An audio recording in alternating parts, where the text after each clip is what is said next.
Daniel Ibanez, vous faites partie du collectif de coordination des opposants au Lyon-Turin. Vous allez sortir un livre qui s'appelle Trafic en tout genre et qui parle justement de la liaison Lyon-Turin. Alors, où en est-on aujourd'hui de ce fameux Lyon-Turin? Il va se faire ou pas? Aujourd'hui, il faut souhaiter qu'il ne se fasse pas, puisqu'il est inutile. Nous avons une ligne qui est existante, qui est capable de réduire dès aujourd'hui, en l'utilisant comme la ligne des Suisses au Gothard, une ligne de 1874 qui fonctionne dans les mêmes conditions.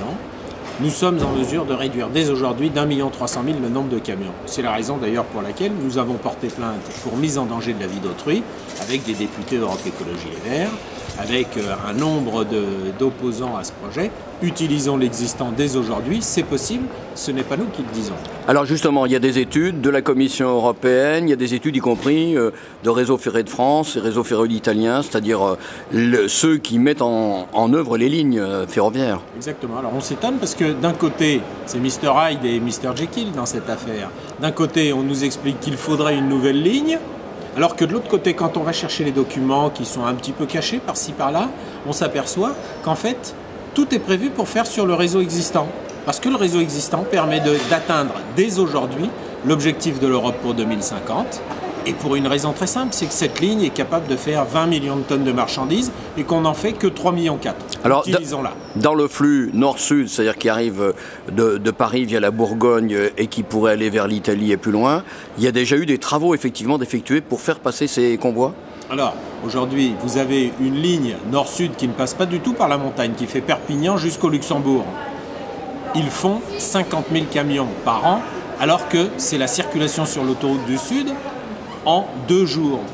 Donc aujourd'hui en France, le problème, il est lequel? Il est qu'on ne sait pas faire du fret ferroviaire parce qu'il faut 3 semaines à 3 mois de réservation sur les trains.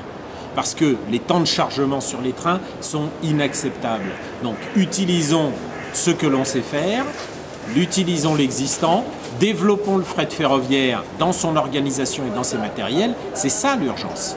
L'urgence n'est pas de faire une infrastructure dont on ne se servira pas parce qu'on ne sait pas faire rouler des trains de fret. Alors c'est un intérêt aussi, mais vous l'avez déjà un petit peu évoqué, c'est un intérêt pour la population en matière de santé publique?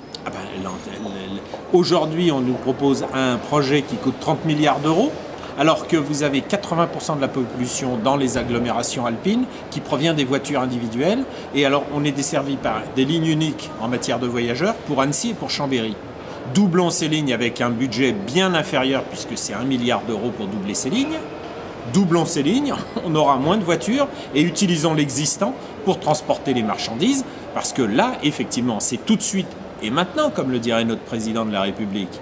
Tout de suite et maintenant, nous pouvons diminuer la pollution dans les communes qui sont riveraines de cette ligne. Toujours sur cette question, et c'est la dernière, il y a des études épidémiologiques, il y a des études du Centre international contre le cancer justement sur ce lien entre circulation en particulier de camions et cancer? C'est aujourd'hui prouvé de manière directe, et c'est d'ailleurs pour ça que nous avons déposé plainte pour mise en danger de la vie d'autrui, parce qu'on n'utilise pas cette ligne existante. Cette ligne, en étant utilisée, permettrait de diminuer les cancers du poumon. C'est le CIRC qui le dit, effectivement. Depuis le 12 juin 2012, l'enquête est publique. La publication est parfaitement claire sur les risques avérés des moteurs diesel qu'on peut diminuer aujourd'hui. Ceux qui ne le font pas prennent le risque de la responsabilité de ces apparitions de cancer.